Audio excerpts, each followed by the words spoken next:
Danser pour sensibiliser au cancer, exprimé par le mouvement, le combat, l'entraide et l'espoir. À travers l'art, 70 lycéens et jeunes de mission locale ont créé des œuvres artistiques autour de la prévention. Au total, 4 ateliers étaient proposés: danse, rap, bande dessinée et graphes. On présente une silhouette avec 2 seins. Il y a principalement certains des 11 symptômes. Je pense que c'est un peu le premier moyen qu'on a dans notre génération, avec les réseaux sociaux aussi. Et je pense que l'art, c'est un peu, en fait, c'est représentatif de tout. On peut tout représenter à travers l'art. Donc pour moi, c'était une très bonne idée. L'occasion d'aborder avec les lycéens un sujet souvent jugé tabou et méconnu.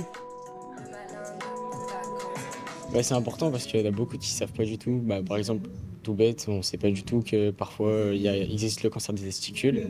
C'est quelque chose de pas forcément très beau à en parler, mais voilà. Et le cancer du sein, c'était plus démocratisé. Et là, on a appris avec l'autopalpation, tout ce qui était démarche, même avec l'association, on peut se référer, quoi. Depuis 2017, l'association Jeunes et Roses soutient les femmes touchées par un cancer du sein et transmet les gestes d'autopalpation. Cette journée d'atelier est une première à Lyon. Là, d'utiliser en fait le côté artistique, un ton décalé, en fait finalement on parle aussi leur code et tout de suite on voit que ils sont concernés, ils se sentent concernés par le sujet. Et en plus nos ateliers ou cette journée, elle est organisée par des jeunes femmes qui sont touchées par un cancer du sein.